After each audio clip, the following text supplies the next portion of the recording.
السلام عليكم ورحمة الله وبركاته. الحمد لله رب العالمين، نحمده ونستعينه ونستغفره ونعوذ بالله من شرور أنفسنا وسيئات أعمالنا.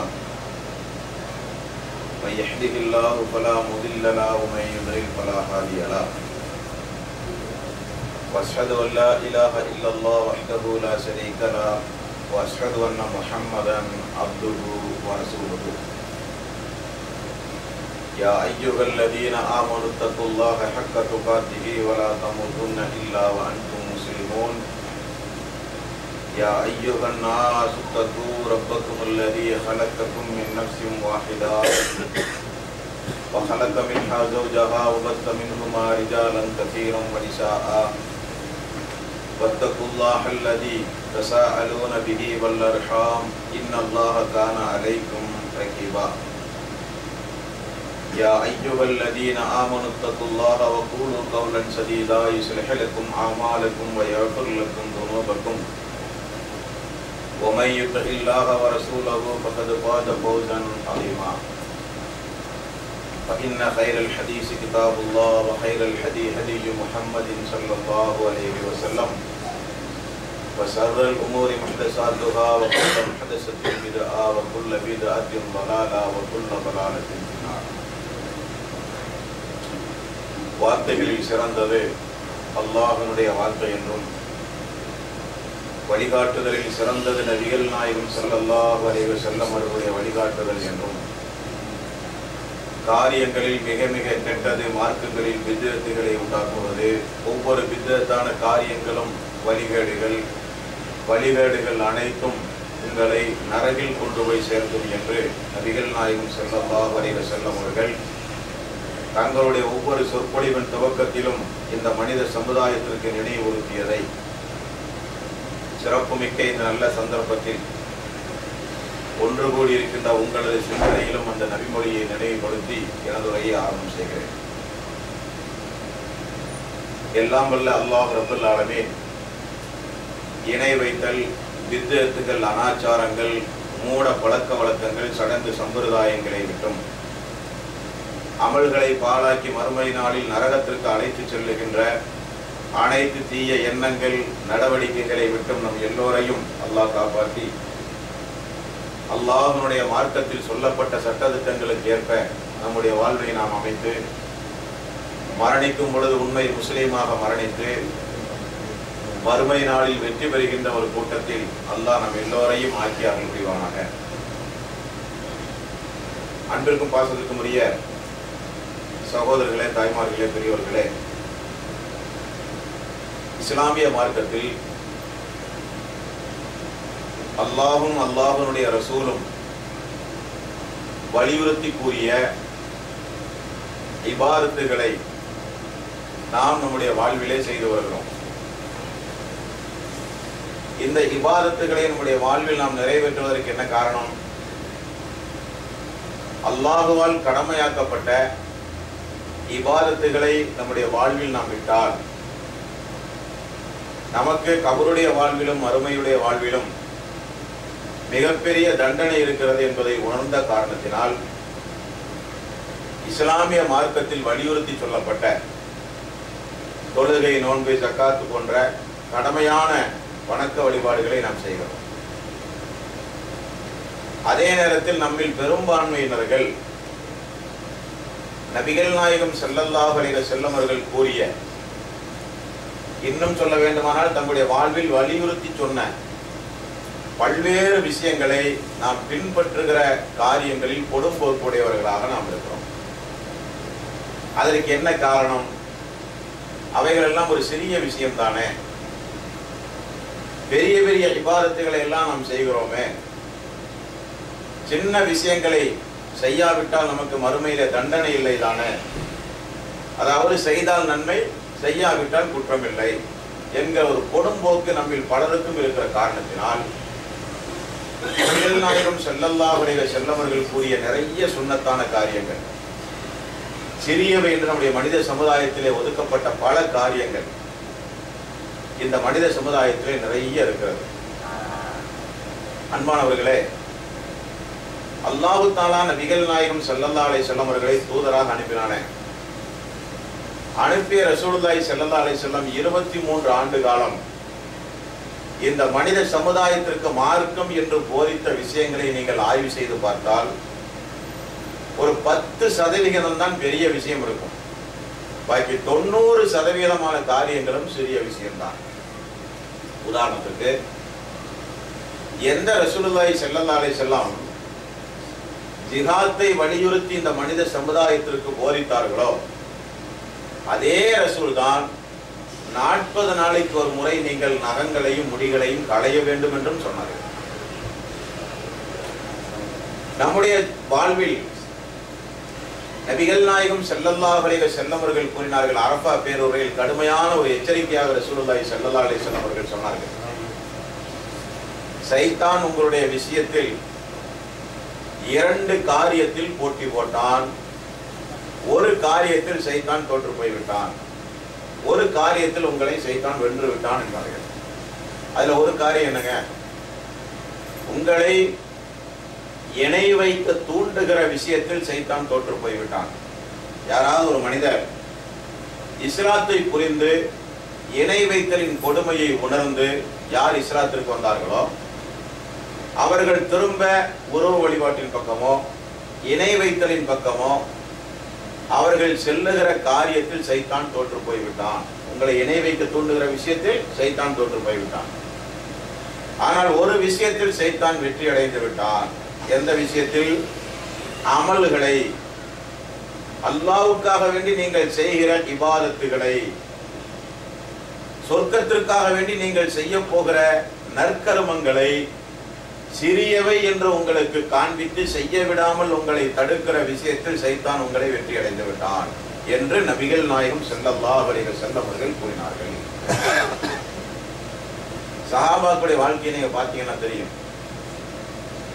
சஹாபாக்களில் இப்னு மஸ்ஊத் ரலியல்லாஹு அன்ஹு அவர்கள் சொல்கிறார்கள், அல்லாஹ்வுடைய ரசூல் எங்களுக்கு நன்மை என்று ஏதாவது ஒரு காரியத்தை போதித்தால் மிகப்பெரிய ஆயுதமாக நாங்கள் கையிலே எடுத்து அதை எங்களுடைய வாழ்விலே நாங்கள் நடைமுறைப்படுத்துவோம் என்று இப்னு மஸ்ஊத் ரலியல்லாஹு அன்ஹு அவர்கள் கூறுகிற செய்தியை கூட நம்மால் பார்க்க முடிகிறது.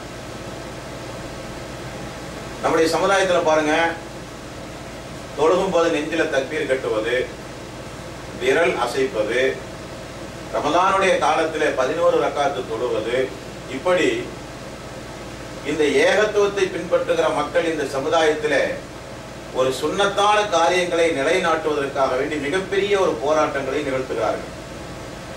அதை வெளியிலிருந்து பார்க்கிறவங்களுக்கு என்ன தெரியும்? இந்த மாதிரி விஷயத்துக்கெல்லாம் போய் சண்டை போடுறாங்களே, இந்த மாதிரி விஷயத்துக்கு சண்டை போடாட்டி என்ன, இதெல்லாம் மார்க்கத்தில் அவ்வளவு வலியுறுத்தி சொல்லப்பட்ட காரியமா, இதெல்லாம் ஒரு சுன்னத்தான காரியம் தானே என்று பொடும்போக்காக பேசக்கூடிய ஒரு சூழ்நிலைகளை நம்ம பார்க்கிறோம். ஆனா அன்பானவர்களே, ரசூலுல்லாஹி ஸல்லல்லாஹு அலைஹி வஸல்லம் அவர்கள் கூறினார்கள், பரலான வணக்க வழிபாடுகளை செய்வதன் மூலம் ஒரு அடியான் என்னை நெருங்குகிறான் என்று அல்லாஹ் சொல்லுவதாக ரசூலுல்லாஹி ஸல்லல்லாஹு அலைஹி வஸல்லம் அவர்கள் சொன்னார்கள். பரலான வணக்க வழிபாட்டின் மூலம் ஒரு அடியான் என்னை நெருங்குகிறான், உபரியான வணக்க வழிபாட்டின் மூலம் மென்மேலும் ஒரு அடியான் என்னை நெருங்குகிறான். அப்படி உபரியான வணக்க வழிபாடுகளை செய்து அதிகம் ஒரு அடியான் என்னை நெருங்கினால் அவன் பார்க்கும் கண்ணாக நான் மாறிவிடுவேன், அவன் பிடிக்கும் கையாக நான் மாறிவிடுவேன், அவன் நடக்கும் காலாக கூட நான் மாறிவிடுவேன் என்று அல்லாஹ் சொல்லுவதாக ரசூலுல்லாஹி ஸல்லல்லாஹு அலைஹி வஸல்லம் அவர்கள் சொன்னார்கள். பார்க்கும் கண்ணாக நான் மாறுவேன் என்றால் என்ன பொருள்? ஹராமான எந்த ஒன்றையும் பார்வைக்கு உட்படாமல் அல்லாஹ் நமக்கு திரை போட்டு பாதுகாத்து விடுவான். நம்முடைய உடல் உறுப்புகள் ஹராமான காரியங்களை செய்யாமல் அல்லாஹ் பாதுகாப்பான். அந்த அளவுக்கு அல்லாஹ்வோடு இந்த அடியார்கள் நெருக்கமாகி விடுவார்கள். அல்லாஹு தஆலா இந்த பூமியில் யாரையாவது நேசித்தால் என்ன செய்வான் என்று ரசூலுல்லாஹி ஸல்லல்லாஹு அலைஹி வஸல்லம் அவர்கள் கூறினார்கள் தெரியுமா? யாரையாவது அல்லாஹு தஆலா இன்றைக்கு நேசித்தால் உடனே அல்லாஹ் ஜிப்ரீல் அலைஹிஸ்ஸலாத்து வஸ்ஸலாம் அவர்களை அழைத்து தான் சொல்லுவான், நான் இன்னாருடைய மகன் இன்னாரை நான் நேசித்து விட்டேன், நீங்களும் நேசியுங்கள். ஜிப்ரீல் அலைஹிஸ்ஸலாத்து வஸ்ஸலாம் அவர்கள் வானத்தில் இருக்கிற எல்லா வானவர்களையும் கூப்பிட்டு சொல்லுவாராம், அல்லாஹு தஆலா இந்த அடியானை நேசித்து விட்டார், நானும் நேசித்து விட்டேன், நீங்களும் நேசியுங்கள் என்று பல கோடி வானவர்களுக்கு மத்தியிலே பிரகடனப்படுத்த எல்லா வானவர்களும் அந்த அடியானை நேசிப்பார்கள். வானலோகத்தில் இருக்கிற அடியார்கள் வானவர்கள் நேசித்த பிறகு இந்த பூமியை நோக்கி சொல்லப்படும் எல்லா உயிர் ஜீவராசிகளும் அந்த அடியானை நேசிக்க ஆரம்பிப்பார்கள் என்று நபிகள் நாயகம் ஸல்லல்லாஹு அலைஹி வஸல்லம் அவர்கள் கூறினார்கள். அல்லாஹ்வுடைய நேசம் நமக்கு எப்பொழுது கிட்டும் என்றால், மார்க்கத்தில் சொல்லப்பட்ட அனைத்து நன்மைகளையும் நம்முடைய வாழ்வில் பின்பற்றும் பொழுதுதான் நமக்கு அது கிடைக்கும். இதெல்லாம் மார்க்கத்தை பொறுத்தவரை பாருங்க, நமக்கு இடைஞ்சல் இல்லாத விஷயத்துல மார்க்கத்தை பின்பற்றுவோம். ஃபேமிலிக்கு இடைஞ்சல் இல்லாத விஷயம், தொழிலுக்கு இடையூறு இல்லாத விஷயம், சொந்த வாழ்க்கையில ஃபைனான்ஸுக்கு இடையூறு இல்லாத விஷயம், சமூகத்துல வாழும் பொழுது நல்ல பேர் வாங்கணும், அந்த நல்ல பேருக்கு பாதகம் இல்லாத விஷயம், இதெல்லாம் இஸ்லாத்தை பின்பற்றுவோம். தொழும்போது இஸ்லாத்தை பின்பற்றக்கூடிய நாமோ நம்முடைய பாக்கியுள்ள துறைகளில் பின்பற்றமா என்றால் இல்லை. ஆனால் அல்லாஹ்வை பொறுத்தவரையில் நீங்கள் எவ்வளவு பெரிய பெரிய இபாதத்துகளை செய்கிறீர்கள் என்று பார்த்து அல்லாஹ் மறுமையில கூலி தரதில்லை. அது எவ்வளவு பெரிய சிறிய அமலாக இருந்தாலும் அல்லாஹ்வுடைய ரசூல் சொன்னார்கள் என்பதற்காக வேண்டி உள்ளபூர்வமாக ஒரு காரியத்தை ஒரு விசுவாசி செய்தால் அதற்காக வேண்டி அல்லாஹ் சொர்க்கத்தை கொடுத்துருவான். உதாரணத்திற்கு ஒரு மிகப்பெரிய ஒரு பாவி, ஹதீஸ்ல படுத்த அவரது வாசகம், ஒரு அநியாயக்காரன் நடந்து வரும்போது அவனை ஒரு நாய் நாவறட்சியின் காரணமாக, தண்ணீரின் காரணமாக, தாகத்தின் காரணமாக நாக்க தொங்க போட்டு பரிதாபமா அந்த நாய் அவனை பார்க்குது. அந்த அநியாயக்காரன் என்ன செய்தானா, இதுக்கு தாகம் ஏற்படுது என்பதை புரிஞ்சு தன்னுடைய காலுறையை சாக்ஸ கலட்டி கிணற்றுக்குள் இறங்கி அந்த சாக்ஸ நினைய வச்சு மேல கொண்டு வந்து அந்த நாயினுடைய வாயில் விழுந்து அந்த தாகத்தை அந்த அடியான் தீர்த்தான். அல்லாஹ்வுடைய ரசூல் சொன்னார்கள், அல்லாஹ்வுடைய படைப்பினத்தின் மீது இப்படிப்பட்ட இரக்கம் காண்பித்த ஒரே காரணத்திற்காக அந்த அநியாயக்காரனை அல்லாஹ் சொர்க்கத்திற்கு அனுப்புகிறான் என்று ரசூலுல்லாஹி ஸல்லல்லாஹு அலைஹி வஸல்லம் அவர்கள் சொன்னார்கள். ரோட்ல ஒரு நாயை பார்த்தா நம்ம கல்லுட்டு அடிஞ்சா பழக்கம், அல்லது அதை கண்டும் காணாம விட்டுருவோம், அதெல்லாம் ஒரு அற்பமான ஒரு படைப்புன்னு சொல்லி அதற்கும் உபகாரம் செய்வது என்பது மார்க்கத்தின் ஒரு விதிமுறை நிபந்தனையாக இருக்கிற காரணத்தினால அநியாயக்காரன் எல்லாம் சொர்க்கம் போயிருக்கிறான் நாய்க்கு உணவு கொடுத்தனால. அதற்கு நேர்மாறா இன்னொரு சம்பவத்தை பாருங்க. சொர்க்கத்திற்குரிய அமல்களை எல்லாம் செய்த ஒரு பெண் நரகத்திற்கு சென்றால் என்று ரசூலுல்லாஹி ஸல்லல்லாஹு அலைஹி வஸல்லம் அவர்கள் சொன்னார்கள். நரகத்திற்கு போறதுக்கு என்ன காரணம்? அந்த பெண் திருடினாளா, அந்த பெண் விபச்சாரம் செய்தாளா, அந்த பெண் வட்டி வாங்கினாளா, அந்த பெண் மார்க்கத்திற்கு புறமான பெரும்பாவங்கள் எதுவுமே இல்லைங்க. அந்த ஹதீஸை படிச்சா அந்த ஹதீஸ்ல சொர்க்கத்திற்குரிய எல்லா அமலும் அந்த பெண்ணிட்டு இருந்திருக்குது. ஆனால் அந்த பெண் நரகத்தில் கிடக்கிறாள் என்று ரசூலுல்லாஹி ஸல்லல்லாஹு அலைஹி வஸல்லம் அவர்கள் சொன்னார்கள். சொல்லிவிட்டு என்ன சொன்னார்கள்? என்ன அந்த பெண் செய்த குற்றம்? ஒரு பூனையை வீட்டுல கட்டி போட்டிருந்தார். அந்த பூனைக்கு தானும் உணவு கொடுக்கல, அந்த பூனையும் சுயமாக உணவு தேட அந்த பெண் அனுமதிக்கவில்லை. ஆகவே அந்த பூனை இறந்து போய்விட்டது. ஒரு உயிரை வதைத்த காரணத்தினால் நம்முடைய பார்வையில் அற்பமாக தெரிகிற நம்மை சுற்றி வருகிற ஒரு பூனையினுடைய நிலைமை. ரசூலுல்லாஹி ஸல்லல்லாஹு அலைஹி வஸல்லம் அவர்கள் சொன்னார்கள், அந்த பூனை பசியினுடைய கொடுமை தாங்காமல் அந்த பூனை இறந்து போன காரணத்தினால் அதற்காக வேண்டி சொர்க்கத்திற்குரிய அந்த பெண் நரகத்திற்கு சென்றாள் என்று நாம் பார்க்கிறோம். இதிலிருந்து என்ன தெரியுது? இஸ்லாத்தில் ரசூலுல்லாஹி ஸல்லல்லாஹு அலைஹி வஸல்லம் அவர்கள் சொன்ன ஒரு காரியத்தை அலட்சியம் நாம் செய்தாலோ, கொடும்போக்காக நாம் விட்டு விட்டாலோ, அதன் மூலம் அல்லாஹ் தஆலா ஆத்திரப்படவும் கோபப்படவும் வாய்ப்புகள் உண்டு. மக்கள் எல்லாம் அற்பமாக கருதக்கூடிய ஒரு சிறிய ஒரு இபாதத்தை ஒரு அடியான் சந்தோஷமாக அல்லாஹ் சொன்னான், அல்லாஹ்வுடைய ரசூல் கூறினார்கள் என்பதற்காக வேண்டி சந்தோஷமாக ஒரு அடியான் அந்த அமலை செய்தால் அதற்காக வேண்டி அல்லாஹ் தஆலா சொர்க்கத்திற்கு அனுப்புவான். நாம நம்முடைய வாழ்க்கையில சின்ன விஷயம் எதையாவது நாம் ஒதுக்கி வைக்கிறோமா? எல்லா சின்ன விஷயங்களையும் நம்முடைய வாழ்க்கையில் நாம் பின்பற்றத்தான் செய்யறோம். பஸ்ல பயணமாகும் போது கண்டக்டர்கிட்ட பணத்தை கொடுத்து டிக்கெட் வாங்கிட்டா பாக்கி அவர் தர்ற காசு சொல்ப காசு தான். சின்ன காசுலாம் எனக்கு வேண்டாம்னு சொல்லி திருப்பி கொடுக்குறோமா?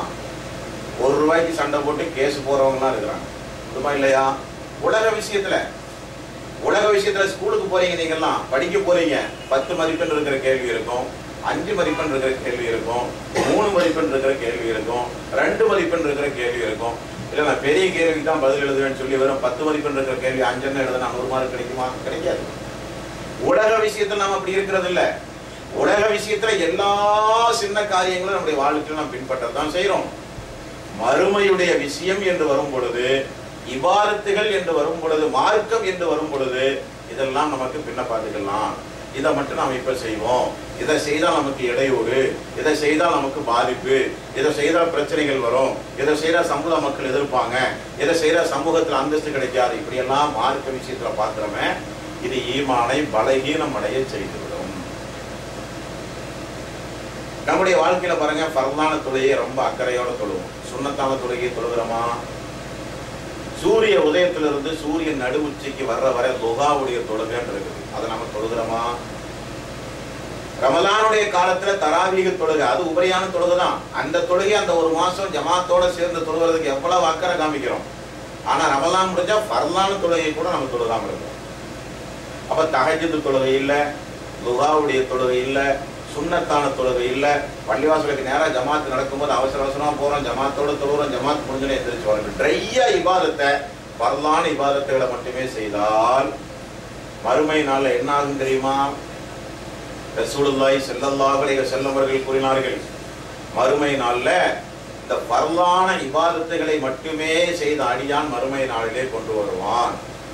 கொண்டு வந்து அந்த இபாதத்துகள் அல்லாஹ் தஆலா கொண்டு வர சொல்லுவான்.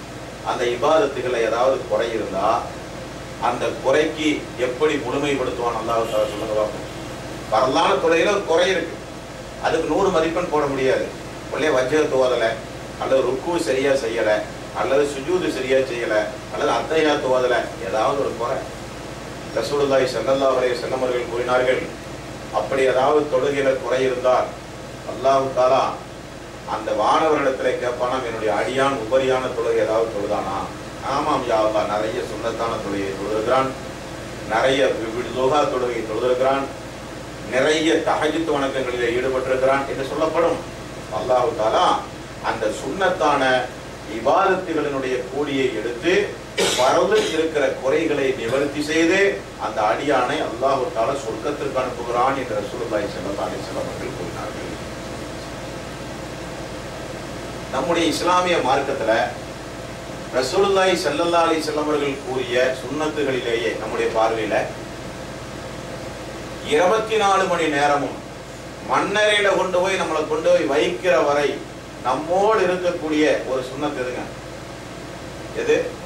தாடி வைக்கிறது. தாடி வைக்கக்கூடியதை பொறுத்த வரையும் நிறைய மக்கள்கிட்ட ஒரு அலட்சியம் போகுது. என்ன காரணம்? நான் ஆரம்பத்தில் சொன்னது போல சுன்னத்து தானே இருக்கிறது ஒரு பொறுப்பு. ஆனா பாருங்க, எந்த இபாதத்தை நீங்க எடுத்தாலும் சரி, சின்ன ஒரு சுபஹானல்லாஹ்னு சொல்ற ஒரு தஸ்பீஹ் எடுத்தாலும் சரி, கொஞ்சம் யோசனை பண்ணி பாருங்க. நீங்களாக முயற்சி எடுத்தால் தான் உங்களுக்கு நன்மை கிடைக்கும். உட்காண்டே இருக்கும் நன்மை ஏதாவது கிடைக்குமா? ஒன்றும் கிடைக்காது. தஸ்பீஹ் சொல்றதா இருந்தா கூட நான் வாசிச்சு சொல்லணும். தர்மத்துடைய நன்மை கிடைக்கணுமா? பாக்கெட்ல இருந்து ஒரு ரியாலாவது எடுத்து கொடுத்தா தான் நன்மை கிடைக்கும். எந்த நன்மையும் நீங்களாக முயற்சி செய்து சொல்லாலோ செயலாலோ, ஏதாவது நீங்கள் முகத்துல ஒரு சகோதரனை நீங்கள் மலர்ந்த முகத்தோடு பாருங்கள், அதுவும் ஒரு தர்மம் ரசூலுல்லாஹ் சொன்னாங்க. அப்படி ஏதாவது ஒரு சிம்டம்ஸ் நாம செஞ்சா மட்டும்தான் நன்மையை நாம சம்பாதிக்க முடியும். அந்த இஸ்லாத்துடைய பேச்சு சும்மா இருந்தே நன்மை தரதான் இந்த தாடிங்கிறது. நம்ம எடுக்காம மட்டும் இருந்தாலே போதும், அது பாட்டுக்கு அந்த நன்மையை நமக்கு பெற்றுத்தரக்கூடிய ஒரு இபாதத் ஒண்ணு. இரண்டாவது, எந்த நன்மைகளை நீங்கள் இஸ்லாத்தில் பார்த்தாலும் செய்யறதுக்கும் முடிவுக்கும் மத்தியில் இருக்கிறதுக்கு மட்டும்தான் அதனுடைய கூலி கிடைக்கும். தொழுகை எடுத்துக்கொண்டா தொழுகையுடைய நன்மை நமக்கு எதுவரை எழுதப்படும்? சலாம் கொடுக்கிற வரை. சலாம் கொடுத்தா தொழுகை முடிஞ்சுதா இல்லையா? தொழுகை முடிஞ்சது. ஒது செய்றீங்க, ஒதுவுடைய நன்மை எதுவரை? கால கழுகிற வரை ஒதுவுடைய நன்மை. ஒது முடியாத வரை அந்த ஒதுவுடைய நன்மை உங்களுக்கு. எந்த ஒரு வணக்க வழிபாட்டை எடுத்தாலும் அதனுடைய முடிவு என்று ஒன்று இருக்கும். ஆனால் தாடிக்கு மட்டும் பாருங்க, முடிவே கிடையாது.